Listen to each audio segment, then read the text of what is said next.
Hello everyone, welcome back to my channel. আশা করি তোমরা সবাই খুব ভালো আছো। ইংলিশ স্পিকিং ক্লাসের আজকে ডে 12 ক্লাস, আর এই ডে 12 ক্লাসে আজকে আমি তোমাদের শেখাবো লেট আর গিভ দিয়ে কিভাবে ইংলিশে কথা বলতে হয়। তবে আজকের এই ভিডিওটা শুরু করার আগে আমি একটা ছোট্ট কথা তোমাদের সাথে একটু বলে নিই। সেটা হচ্ছে যে এর আগের ক্লাসে অর্থাৎ ডে 11 ক্লাসে আমি ঘড়ি দেখে ইংলিশে কি করে সময় বলতে হয় তার উপরে যে ভিডিও বানিয়েছিলাম, সেই ভিডিও শেষের দিকে তোমাদের জন্য একটা কোয়েশ্চেন দেওয়া ছিল এবং আমি আশা করেছিলাম যে তোমরা কোয়েশ্চেনের আনসারটা আমাকে কমেন্ট সেকশনে লিখে জানাবে। আমি সেই প্রশ্নের উত্তরটা কমেন্ট সেকশনে পাইনি। মোটামুটি প্রত্যেকটা ভিডিওরই ক্লাসটা যখন শেষ হয় তারপরে আমি একটা দুটো করে কোয়েশ্চেন তোমাদের জন্য রাখবো এবং তার উত্তর তোমরা কমেন্ট সেকশনে দেবে, এটা আমি আশা রাখছি। তো প্রশ্নের উত্তর দেওয়ার জন্য তোমাদের কিন্তু পুরো ভিডিওটা ভালো করে দেখতে হবে। যদি ক্লাসটা ভালো করে না বুঝতে পারো তাহলে আমার দেওয়া প্রশ্নের উত্তরও তোমরা ভালো করে লিখতে পারবে না। তো সেই কারণে আমি চাইবো যে তোমরা ক্লাসটা পুরোটা ভালো করে দেখো এবং তারপরে ক্লাসের পরে আমি যে দু একটা প্রশ্ন তোমাদের জন্য রাখছি তার উত্তর তোমরা কমেন্ট সেকশনে আমাকে লিখে জানাও। তাহলে ক্লাসটা খুব সুন্দরভাবে এগিয়ে নিয়ে যাওয়া সম্ভব হবে। আশা রাখবো এইটুকু সহযোগিতা তোমরা আমার সাথে অবশ্যই করবে। তাহলে চলো শুরু করা যাক আজকের ক্লাসটা। তাহলে আজকে আমাদের ইংলিশ স্পিকিং ক্লাসের ডে 12 ক্লাস, আর এই ডে 12 ক্লাসে আজকে আমরা শিখবো লেট আর গিভ দিয়ে কি করে আমরা ইংলিশে কথা বলবো।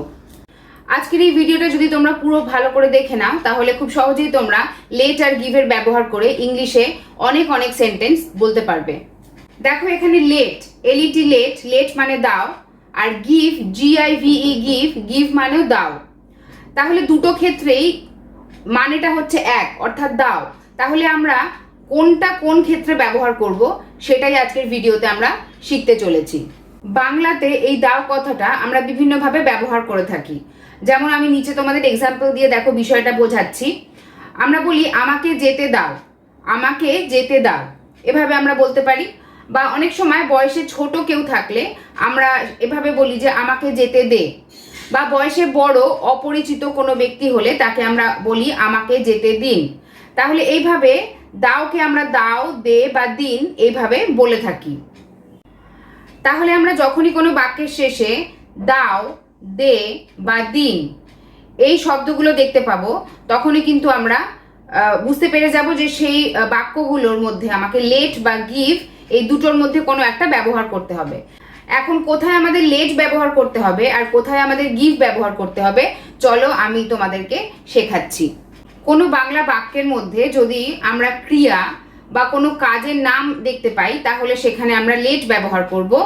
আর কোনো বাংলা বাক্যের মধ্যে যদি আমরা কিছু নাম খুঁজে পাই অর্থাৎ নাউন যদি খুঁজে পাই তাহলে সেখানে আমরা গিভ ব্যবহার করব।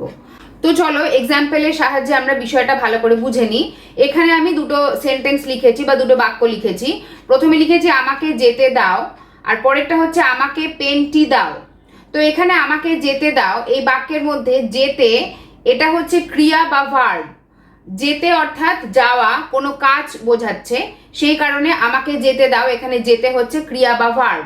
তো আমরা এখানে দেখলাম যে যখনই ক্রিয়া বা ভার্বের ব্যবহার থাকবে বাক্যের মধ্যে তখন সেই বাক্যে আমাকে লেট ব্যবহার করতে হবে। তাহলে আমরা এখান থেকে বুঝতে পারছি বিষয়টা যে এই যে বাক্যটা আছে এই বাক্যটায় আমাকে লেট ব্যবহার করতে হবে। এবার চলো পরের বাক্যটা দেখি। পরের বাক্যে আছে আমাকে পেনটি দাও, আমাকে পেনটি দাও। এখানে পেন অর্থাৎ নাউন বা কোনো বস্তুর নাম বোঝাচ্ছে, সেক্ষেত্রে এই বাক্যে আমাকে গিভ ব্যবহার করতে হবে। কারণ নিয়ম অনুসারে যে বাক্যে কোনো নাম বা নাউন আমরা পাই সেখানে আমাকে গিভ ব্যবহার করতে হয়। তাহলে এতটা পর্যন্ত আশা করছি তোমরা ক্লিয়ার বুঝতে পেরেছো যে বাক্যের মধ্যে দাও বা দে বা দিন এই জাতীয় শব্দ যদি থাকে বাক্যের শেষে এবং সেই বাক্যের মধ্যে যদি ক্রিয়া বা ভার্বের কথা উল্লেখ থাকে সেক্ষেত্রে আমরা বাক্যটার মধ্যে লেট ব্যবহার করব। আর সেই বাক্যটার মধ্যে যদি নাউন বা নামের উল্লেখ থাকে তাহলে সেক্ষেত্রে আমরা বাক্যটার মধ্যে গিভ ব্যবহার করব। এবারে লেট এবং গিভটা কিভাবে আমরা ব্যবহার করব চলো আমরা সেটা শিখে নিই। যখনই আমরা এরকম কোনো বাক্য পাবো যেখানে বাক্যের মধ্যে ক্রিয়া বা ভার্ব থাকবে সেক্ষেত্রে প্রথমেই আমাকে লেট কথাটা বসিয়ে দিতে হবে। লেট কথাটা সেখানে আমাকে বসিয়ে দিতে হবে। তারপরে আমাকে বসাতে হবে অবজেক্ট। অবজেক্ট কোথায় কোনটা ব্যবহার করতে হবে সেটা একটু সহজভাবে চলো আমরা দেখে নিই। আমরা আই এটার জন্য মি ব্যবহার করব।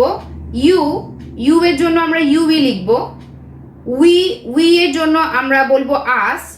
হি এর জন্য আমরা বলবো হিম, শি এর জন্য আমরা বলবো হার, দে এর জন্য আমরা বলবো দেম। কোনো নাম যদি হয় নেম, তার জায়গায় আমরা নামটাই রাখবো, নেমই রাখবো। আর ইট যদি কোথাও আমরা পাই সেক্ষেত্রেও আমরা ইটটাই রাখবো। এই যে চার্ট, এই চার্টটা তোমরা যদি একটু ভালো করে মনে রাখো তাহলেই কিন্তু অবজেক্টের সমস্যা খুব সহজেই তোমরা সমাধান করে ফেলতে পারবে। তাহলে প্রথমেই বাক্যের মধ্যে আমরা লেট বসাচ্ছি, তারপরে অবজেক্ট বসাচ্ছি, তারপরে আমরা বসাচ্ছি ভার্বের ফার্স্ট ফর্ম V1 ফর্ম। আচ্ছা, তাহলে এই সূত্রটা আমাদের ভালো করে মনে রাখতে হবে। এবার চলো আমি একটা এক্সাম্পল দিয়ে বিষয়টা তোমাদের কাছে ক্লিয়ার করে দিচ্ছি। যেমন আমি একটা সেন্টেন্স এখানে লিখছি, আমাকে যেতে দাও। এক্ষেত্রে এই সেন্টেন্সের মধ্যে বা এই বাক্যের মধ্যে আমরা দেখতে পাচ্ছি প্রথমে দাও শব্দটা আছে, তাহলে এখানে আমাদের লেট অথবা গিভ ব্যবহার করতে হবে। লেট এবং গিভের মধ্যে কোনটা ব্যবহার করব সেটা তোমরা এতক্ষণে জেনে গেছো। যেহেতু এই বাক্যের মধ্যে যেতে দাও অর্থাৎ কোনো ক্রিয়া বা ভার্বের উল্লেখ আছে, সেই কারণে আমাকে এই সেন্টেন্সটা করতে হবে লেট দিয়ে। তাহলে আমি কি লিখব? বাক্যের প্রথমে আমাকে এই সূত্র অনুসারে লেটটা লিখতে হবে। তাহলে আমি এখানে লেট লিখে ফেললাম। এরপরে অবজেক্ট লিখতে হবে, আমাকে যেতে দাও, আমাকে আই। তাহলে আই এর জন্য আমরা কি অবজেক্ট ইউজ করছি? আমাকে মি ইউজ করতে হবে। তাহলে আমি এখানে লিখলাম লেট মি। তারপরে ভার্বের ফার্স্ট ফর্ম, এখানে ভার্ব বা ক্রিয়া কোনটা? যেতে যাওয়া অর্থাৎ গো, গোই হচ্ছে ভার্বের ফার্স্ট ফর্ম। তাহলে এখানে আমরা লিখব let me go, let me go. এভাবে আমাকে এই সেন্টেন্সটা তৈরি করতে হলো। তাহলে ক্রিয়া যখন কোনো বাক্যের মধ্যে আমরা দেখব তখন লেট দিয়ে কিভাবে সেই বাক্যটাকে সাজিয়ে লিখব সেটা নিশ্চয়ই তোমরা ভালো করে বুঝতে পেরেছো। এবার চলো আর একটা এক্সাম্পল আমরা দেখে নিই। দেখো এখানে নেক্সট এক্সাম্পল, আমাকে কথা বলতে দাও। আমাকে কথা বলতে দাও, এখানে কথা বলতে এটা হচ্ছে বাক্যের মধ্যে ক্রিয়া বা ভার্ব। তাহলে এখানে দাও আছে, আমরা বাক্যটা শুরু করব লেট দিয়ে। লেটের পরে অবজেক্ট আমাকে, এখানে আমাকের জন্য আই, আই এর জায়গায় আমাকে মি লিখতে হচ্ছে, তাহলে লেট মি। আর কথা বলতে, কথা বলতে, কথা বলা ইংলিশ হচ্ছে স্পিক, স্পিক হচ্ছে ভার্বের ফার্স্ট ফর্ম, সেক্ষেত্রে আমি লিখব speak, let me speak, let me speak, আমাকে কথা বলতে দাও। এরপরে চলো আমরা দেখে নিই গিভের ব্যবহার। যখন কোনো বাক্যের শেষে আমরা দাও, দে বা দিন দেখতে পাই এবং সেই বাক্যের মধ্যে যখন কোনো নাম বা নাউনকে আমরা খুঁজে পাই তখন আমাদের বাক্যটা শুরু করতে হবে গিভ দিয়ে। তাহলে বাক্যের প্রথমে গিভ লিখলাম, তারপরে লিখতে হবে অবজেক্ট, তারপরে লিখতে হবে নাউন। একটা এক্সাম্পল দিয়ে বিষয়টা আমরা বুঝে নিই। এখানে আমি লিখেছি আমাকে কলমটি দাও। এখানে এই বাক্যের মধ্যে দাও আছে এবং বাক্যটার মধ্যে কলম অর্থাৎ কোনো নাম বা নাউন আমরা পাচ্ছি, সেই কারণে এখানে আমাকে কলমটি দাও। এই বাক্যটা দেখলেই চোখ বন্ধ করে প্রথমে আমাকে গিভ লিখে ফেলতে হবে, গিভ, গিভ, তারপরে অবজেক্ট। তাহলে আমাকে, আমাকের জন্য আই, আই এর জন্য আমাকে এখানে মি বসাতে হবে, তাহলে গিভ মি। আর কি দাও? নাউন লাস্টে বসাতে হবে, কি দাও? কলমটি দাও। তাহলে কলমটি হচ্ছে the pen, give me the pen. এভাবে বাক্যটা আমাকে লিখতে হচ্ছে, গিভ মি দ্য পেন। চলো এবার আরেকটা এক্সাম্পল দিয়ে বিষয়টা বুঝে নিই। দেখো পরের এক্সাম্পল হচ্ছে আমাকে ভাত দাও। এখানে দাও দিয়ে বাক্যটা শেষ হচ্ছে, বাক্যের মধ্যে আমরা ভাত অর্থাৎ একটা নাম বা নাউন পাচ্ছি, তাহলে চোখ বন্ধ করে আমরা এই বাক্যটা শুরু করব কি দিয়ে? গিভ দিয়ে, গিভ। তারপরে অবজেক্ট অর্থাৎ আমাকে, আই আছে, আই এর বদলে আমাকে মি বসাতে হচ্ছে, গিভ মি। আর নাউন এখানে হচ্ছে ভাত, তাহলে এখানে লিখব রাইস, গিভ মি রাইস। এভাবে আমাকে বাক্যটা বলতে হবে বা লিখতে হবে। তাহলে গিভ দিয়ে কিভাবে সেন্টেন্স তৈরি করা হচ্ছে তোমরা নিশ্চয়ই ক্লিয়ারলি বুঝতে পেরেছো। চলো আর একটা এক্সাম্পল দিয়ে বিষয়টা ভালো করে আমরা বুঝে নিই। এখানে একটা বাক্য আছে, রিতাকে একটি কলম দাও। এখানে এই বাক্যটা শেষে দাও আছে, এবং বাক্যটার মধ্যে আমরা কলম অর্থাৎ একটা নাউন বা নামের উল্লেখ পাচ্ছি। তাহলে সেক্ষেত্রে আমরা বুঝতেই পারছি যে বাক্যটা শুরু করব আমরা গিভ দিয়ে। তাহলে প্রথমে আমরা গিভ লিখে নিলাম, অর্থাৎ দাও, গিভ লিখলাম। তারপরে আমাকে অবজেক্ট লিখতে হবে, এই সূত্র অনুসারে অবজেক্ট লিখতে হবে। অবজেক্ট এখানে কোনটা? রিতা। রিতা, রিতাকে আমরা দেখো রিতা হচ্ছে একটা নাম, নামের বদলে আমরা কিন্তু নামটাই রাখছি, সেক্ষেত্রে আমি এখানে লিখছি রিতা, গিভ রিতা। তারপরে লাস্টে আমাকে নাউন লিখতে হবে, তাহলে এখানে নাউন হচ্ছে কলম, তার আগে একটি আছে অর্থাৎ এ লিখবো, আর কলম হচ্ছে পেন। তাহলে আমি লিখলাম give Rita a pen, give Rita a pen. এভাবে আমি বাক্যটাকে বলবো বা লিখবো। এবার চলো আর একটা এক্সাম্পল। এখানে একটা সেন্টেন্স আমি লিখেছি, তাকে যেতে দাও, তাকে যেতে দাও। এর আগের বাক্যটা আমরা যেটা করেছিলাম সেখানে লেখা ছিল আমাকে যেতে দাও, এবার হচ্ছে তাকে যেতে দাও। তাহলে এখানে বাক্যটা শেষ হচ্ছে দাও দিয়ে, আর এই বাক্যটার মধ্যে একটা ক্রিয়া বা ভার্বের উল্লেখ আছে। তাহলে সেক্ষেত্রে আমরা বুঝতেই পারছি যে বাক্যটা শুরু হবে কি দিয়ে?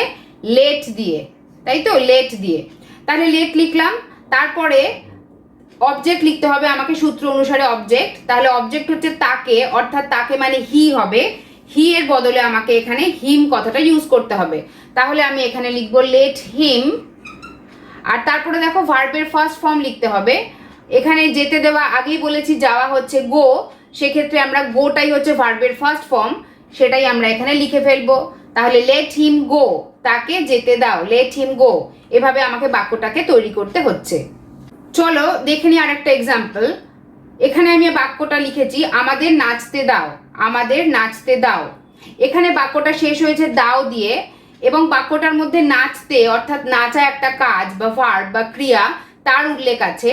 সেই কারণে এই যে বাক্যটা, এই বাক্যটা কি দিয়ে শুরু হবে তোমরা নিশ্চয়ই বুঝতে পারছো। হ্যাঁ, ঠিকই ধরেছো, বাক্যটা শুরু হবে লেট দিয়ে। তাহলে প্রথমেই আমি নিয়ম অনুসারে লেট কথাটা লিখে নিচ্ছি, লেট। তারপরে আমি অবজেক্ট লিখব আমাদের, আমাদের অর্থাৎ উই, উই এর বদলে আমাকে লিখতে হবে দেখো এখানে আস, আস কথাটা লিখে নিতে হবে। তাহলে লেট আস লিখলাম। তারপরে নাচা, নাচা হচ্ছে ডান্স, ডান্স হচ্ছে ভার্বের ফার্স্ট ফর্ম, তাহলে এখানে আমি লিখবো dance, let us dance, let us dance, আমাদের নাচতে দাও। আচ্ছা, এবারে আমরা লেট আসের ব্যবহারটা একটু দেখে নেব। লেট আস অর্থাৎ প্রস্তাব দেওয়া, কোনো কিছুর প্রস্তাব যখন আমরা দিই সেক্ষেত্রে আমরা লেট আস কথাটা ব্যবহার করি। যেমন আমি বাংলায় এখানে 3টে বাক্য লিখেছি দেখো। চলো ইংরেজি পড়ি, অর্থাৎ ইংরেজি পড়ার একটা প্রস্তাব দেয়া হচ্ছে। চলো নাচ করি, এখানে নাচ করার একটা প্রস্তাব দেয়া হচ্ছে। বা চলো বই পড়ি, বই পড়ার প্রস্তাব দেয়া হচ্ছে এই বাক্যে। এরকম প্রস্তাব দেওয়ার কথা আমরা কিন্তু অনেক সময় ইংলিশে বলে থাকি। সেই রকম কথা যখন আমরা ইংলিশে বলবো সেক্ষেত্রে আমাদের লেট আস কথাটা ব্যবহার করতে হবে এবং লেট আস দিয়ে সেন্টেন্সগুলো বলতে হবে। তাহলে লেট আস দিয়ে কিভাবে সেন্টেন্সগুলো আমরা বলবো চলো সেটা এবার শিখে নিই। তাহলে লেট আস দিয়ে কোনো বাক্য তৈরি করার জন্য আমাদের একটা সূত্র মনে রাখতে হবে। সূত্রটা হলো বাক্যের প্রথমেই লেট লিখতে হবে, তারপরে আস লিখতে হবে, তারপরে V1 অর্থাৎ ভার্বের ফার্স্ট ফর্ম আমাদের লিখতে হবে, এবং তারপরে আদার ওয়ার্ডস বা অন্য শব্দগুলো লিখতে হবে। এখানে একটা জিনিস একটু মনে রাখবে, এখানে লেট আসটা আমরা সংক্ষেপে লেটসও বলতে পারি, লেটস।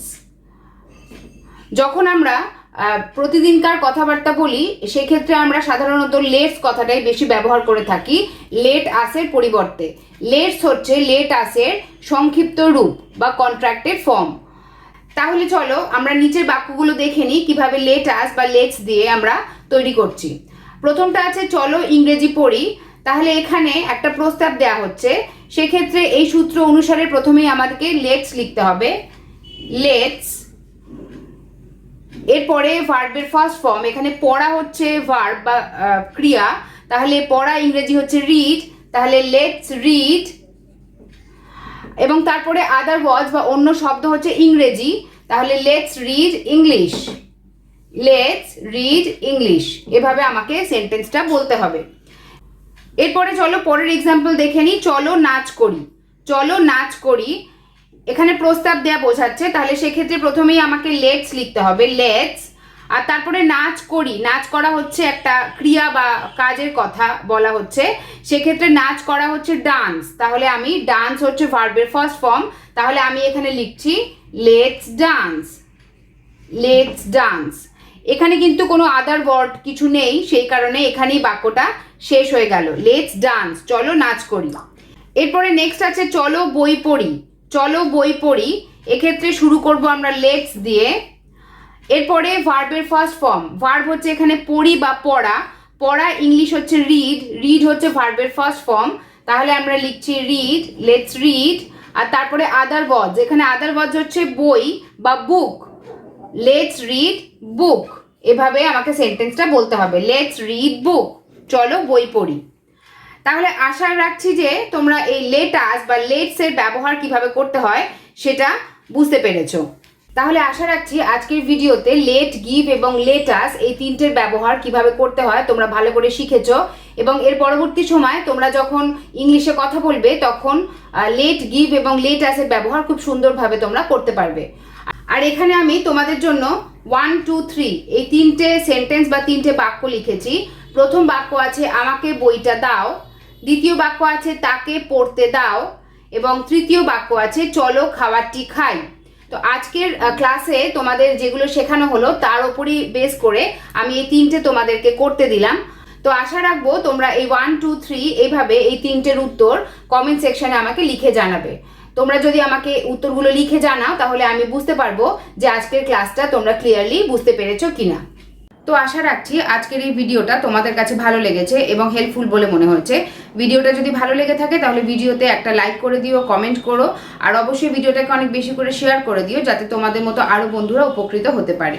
বেসিক লেভেল থেকে খুব সহজে কিভাবে তোমরা ইংলিশে কথা বলা শিখবে এবং বেসিক লেভেল থেকে কিভাবে খুব সহজে তোমরা গ্রামার শিখতে পারবে সেই সমস্ত বিষয়ে আমার চ্যানেলে ভিডিও আমি আপলোড করে থাকি। আমার এই ভিডিওগুলো যদি তোমাদের ভালো লাগে এবং হেল্পফুল বলে মনে হয় তাহলে আশা রাখবো আমার এই চ্যানেলটাকে তোমরা অবশ্যই সাবস্ক্রাইব করে নেবে।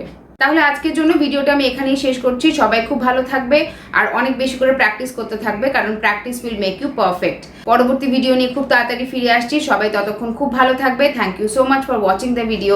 Take care and keep practising.